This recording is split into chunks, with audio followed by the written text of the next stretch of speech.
왜 나는 아무리 노력해도 풍요를 느끼지 못할까요? 왜 나는 돈이 필요하다고 외치면서도 정작 돈을 끌어당기지 못할까요? 왜 나의 삶은 늘 같은 자리를 맴돌고 있을까요? 왜 아무리 노력해도 돈은 들어오지 않고 풍요는 남의 이야기처럼 느껴질까요? 수많은 사람이 열심히 살고 있습니다. 목표를 세우고 아침 일찍 일어나고 열정을 불태우며 하루를 보냅니다. 조 디스펜자는 그 이유를 단 하나로 설명합니다. 당신이 돈을 원하지 않는 것이 아니라 돈을 거부하도록 프로그래밍 되어 있기 때문이다. 우리의 뇌는 과거의 경험을 기반으로 신경망을 형성합니다. 어릴 적 돈은 나쁜 것이다. 부자는 탐욕스럽다. 돈은 열심히 일해야만 얻을 수 있다는 말을 반복해서 들었다면 그 말은 무의식 깊숙이 박혀 신념이 됩니다. 그 신념은 이제 단순한 생각이 아니라 몸의 감정 상태로 자리 잡아버립니다. 그래서 머리로는 돈이 필요해라고 말하면서도 몸은 돈은 위험해라고 반응하는 것입니다. 조 디스펜자는 뇌파의 상태가 믿음 형성에 큰 영향을 준다고 강조합니다. 어린 시절 뇌파는 델타, 알파 세순으로 느리며 이 시기에는 외부 정보가 분석 없이 무비판적으로 잠재의식에 입력됩니다. 즉, 그때 들은 말이나 겪은 감정이 지금까지도 우리의 돈에 대한 관계를 좌우하고 있는 것입니다. 그래서 많은 사람들은 부족함이라는 감정에서 삶을 시작합니다. 부족한 돈, 부족한 사랑, 부족한 시간. 이 부족함은 생존 본능을 자극하며 스트레스를 유발하고 뇌를 비정상적으로 흥분 상태인 고베타로 몰아넣습니다.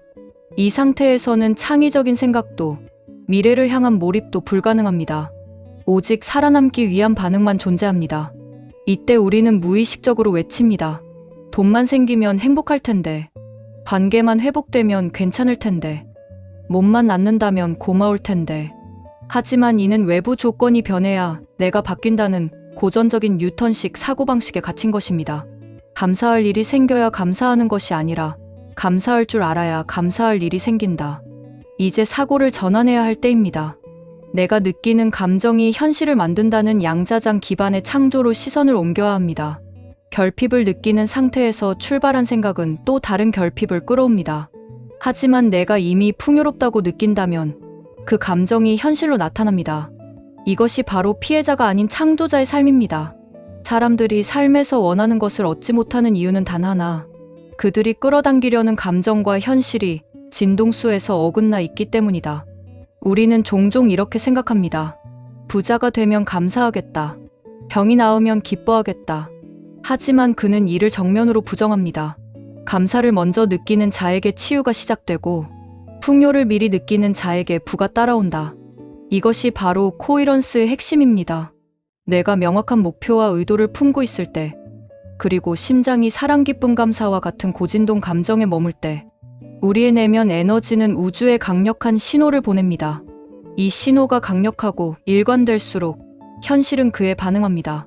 코이런스 상태에 도달하기 위해 가장 중요한 첫걸음은 바로 현재의 자기 자신을 내려놓는 것입니다. 즉, 이름도 직업도 과거의 상처도 모두 내려놓고 아무도 아닌 상태에서 순수한 의식으로 존재하는 것. 이 상태에 들어가면 뇌파는 고통의 고베타에서 벗어나 알파파 또는 감마파로 진입하며 신체와 에너지장이 동시에 재정렬됩니다. 그는 이를 자기 자신을 초월하는 순간이라고 말합니다.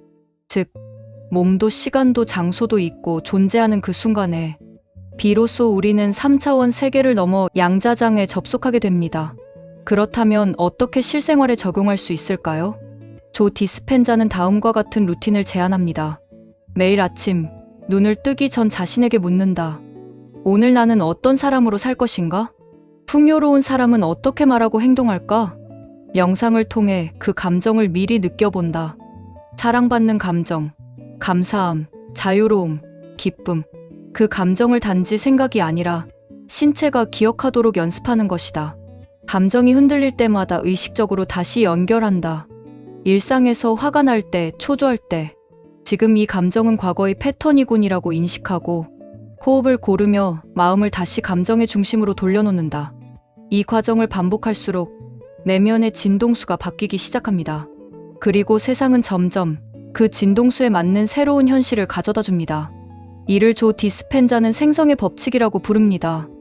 이제 우리는 물질적 성취를 위해 고생하거나 참고 견디는 방식을 벗어날 수 있습니다. 그저 지금 여기서 원하는 감정을 미리 느끼는 법을 익히는 것.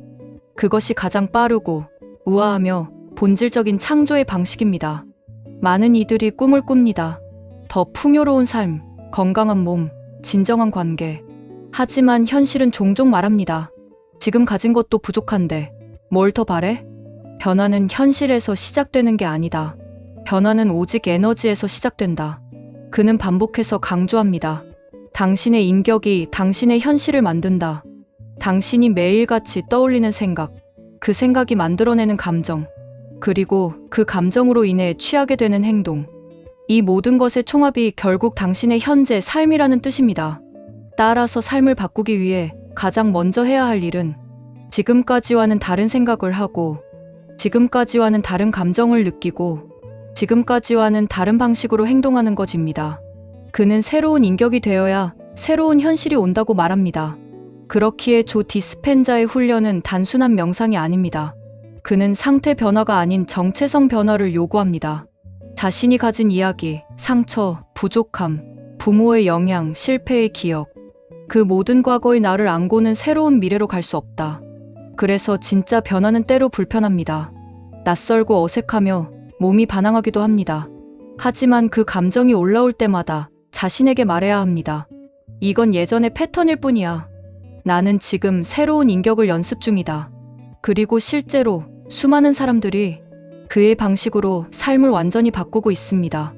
예를 들어 한 남성은 자살을 3번이나 시도했을 만큼 절망적인 삶을 살다가 이 훈련을 통해 자신을 완전히 재창조했고 결국 수백억 대의 부를 이루며 기부자가 되었습니다.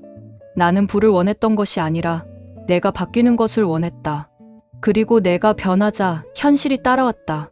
조 디스펜자의 핵심 메시지는 단순합니다. 부, 건강, 관계, 성공. 이 모든 것은 실은 자격 있는 사람에게만 주어지는 것이 아니라 내면의 에너지를 바꾼 사람에게 자연스럽게 흘러오는 결과라는 것. 이제 우리는 질문해야 합니다. 나는 여전히 부족함의 에너지에 머물러 있는가? 나는 진정으로 새로운 나를 살아가고 있는가? 그리고 매일 아침 스스로에게 다짐해야 합니다. 오늘 하루 나는 과거의 내가 아니라 미래에서 온 나로 살아간다. 그 결단의 순간이 쌓여 결국 당신의 현실을 완전히 바꿔줄 것입니다.